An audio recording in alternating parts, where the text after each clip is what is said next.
If there's one thing for certain in this world, is that people are always going to disagree over whether a video game is hard or not. It's a debate as old as the industry itself, with no franchise or series exempt from the discussion. Some fans believe the harder the video game, the better. The challenge of overcoming a level or boss through grinding away and learning the ins and outs and mechanics enough to turn them against the game is certainly something to take pride in.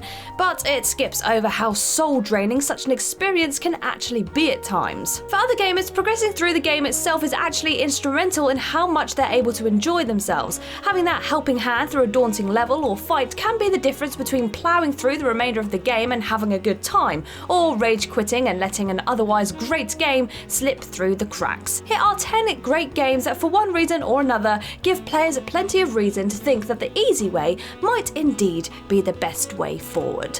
I am Kirsten from WhatCulture Gaming, and these are 10 video games that you should play on easy.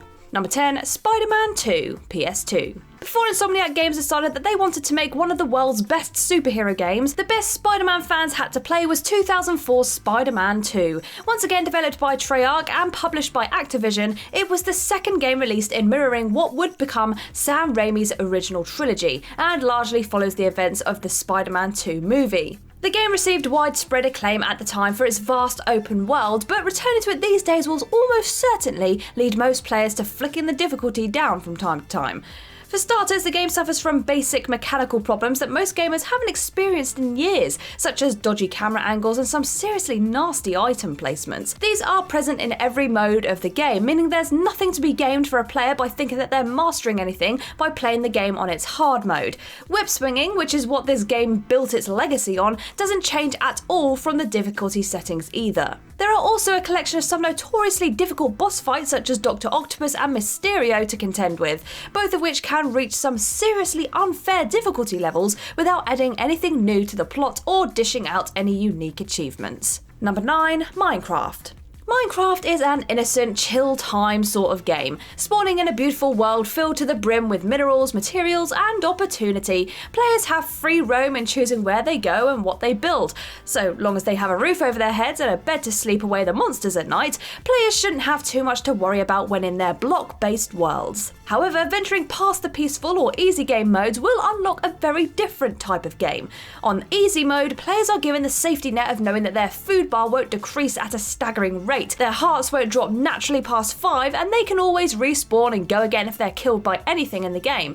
With the game's hard mode, almost all of these features are thrown away, with starvation now a lethal possibility and one single death meaning the end of the player's time in their world. On top of that, harder game modes increase the amount of mobs that players have to dodge. Creepers become seriously more dangerous, zombies can barge down doors, and skeletons never seem to miss, rounding off a pretty harsh experience all in all. For an actual opportunity to explore, build, and overcome some fairly powered mobs, the easier modes are the best place to stay. Number 8, The Elder Scrolls 3 Morrowind. Oblivion and Skyrim, whilst undeniably iconic titles in the RPG community, are not necessarily the hardest games in the world. There are helpful companions scattered around the world, the game allows players to digest 20 potions in the middle of a fight, and for Oblivion in particular, there are plenty of big cities with giant walls that keep out anything nasty from the outside. The Elder Scrolls 3 Morrowind, on the other hand, is a game that really pulls no punches on its harder difficulties. For starters, nowhere in the game is ever truly safe. There are no gates and no loading screens for any of the cities, meaning that these settlements out in the open are vulnerable to attacks from a whole host of enemies, pretty much non-stop. The fact that the game also has no essential NPCs means that an increased difficulty also means players are running the risk of having an entire storyline wiped from the game because an important character has died. With all of those being defaults in the game as soon as the player designs their character, why would they want to punish themselves by making them even more likely to happen on a harder difficulty? Ultimately, the biggest appeal of Morrowind is its strong customization, unique storylines, and magical and mysterious settings. These things aren't restrained by the difficulty of the game, but can be spoiled if some overpowered enemies take out a crucial NPC, or make a player want to put their game down after dying at the worst time. Number 7, Super Mario Kart. Every great franchise has to start somewhere, and it's certainly fair to say that Mario Kart franchise thankfully has its worst days behind it now. The ultimate party game to play with friends, Mario Kart doesn't need a storyline to entice people in, and it's only through unlocking certain characters, cups and speeds that later games begin to encourage completionists to venture out of their comfort zone and try a harder difficulty. However, whilst it was revolutionary for its Mode 7 design and spawning one of the most popular spin-off franchises in history, the only reward Super Mario Kart offers its players who grind through the entire game is the 150cc mode. On a SNES console, this change of speed was nowhere near as noticeable as it is in the more contemporary games, and was definitely not worth ploughing through such a notoriously unfair game for. It's clear that the courses in Super Mario Kart were not designed for anything over 100cc, and the game has become infamous for its brutal rubber banding between the player, AI, and the powerful special items that only the computer has access to. To have a fun and enjoyable experience, it's best to just stick to the easier speeds with this classic title. Number 6, Mortal Kombat 2. Another one of those classic games where developers have made everything deliberately OP. Mortal Kombat is definitely the hardest installment in the long-running franchise to date. Grinding up the ladder is where this scripting really becomes most apparent, with it quickly becoming clear by the second or third opponent that things with the scaling aren't quite balanced. With Mortal Kombat 2, it doesn't seem to matter which character players play as, or who they come up against. The game will find a way of countering every move they make and ensure that their special moves never hit. Shang Tsung in particular has established a reputation within the community as being an absolute nightmare. Beating the ladder feels almost impossible on the harder difficulties, and even on the ultra easy modes requires some insane levels of game know-how and constant tinkering. The jump kickback strategy is probably the best way of overcoming most opponents, but that soon feels more like exploiting the mechanics of the game rather than actually overcoming anyone with much skill. All in all, for a more enjoyable and fair experience, the easy mode is a player's best bet. Number 5, Resident Evil 0. There's an argument that the whole point of a horror game comes from the sense of accomplishment of surviving through the ordeals with some sanity left, because of a player's skills rather than just relying on the game holding their hand through the whole experience. That certainly isn't true for the slogfest that is Resident Evil 0.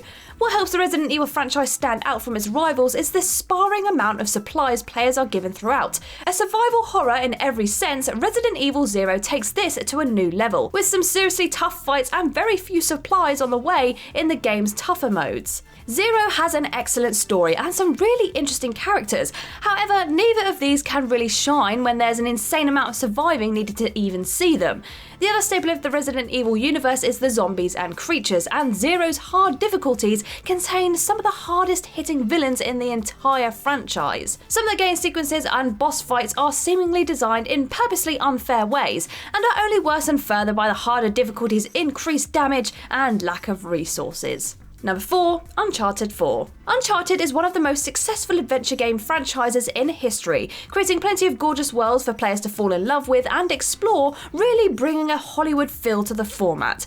If there's one complaint the series has always had, however, it's the fact that Naughty Dog seems hell-bent on pushing their players to the very edges of their sanity. Uncharted 4 might be the last game in the series to date, but the difficulty issues that have constantly plagued the series are still in force here. The game is filled with enemies who possess laser-like vision and accuracy, and a real harsh amount of health to work with. Whilst there's certainly some thrill in peeking out over some cover and finding a headshot in a last-gasp standoff, for most players, that isn't what they're in the game for. Uncharted 4 is arguably the easiest game in the franchise to escape into, with its stunning visuals and deep storylines, but it's only by switching that difficulty back down to easy mode that players can really take the time to enjoy these properly. Number 3, Street Fighter 4. Despite being the fourth installment, Street Fighter 4 is perhaps the most volatile and controversial in its difficulty features. The rival battles are really the most obvious part of the game, where the mechanics seem more than a little unfair, with Ryu being the most common culprit to come up against. It's bad enough that players have to conquer 6 terribly scaled fights to even get to their own rival showdown, but the fights once they get there are beyond unfair, especially in the harder modes. Rivals in Street Fighter 4 on the harder modes routinely read a player's input and counter their attacks up to 90% of the time in some instances.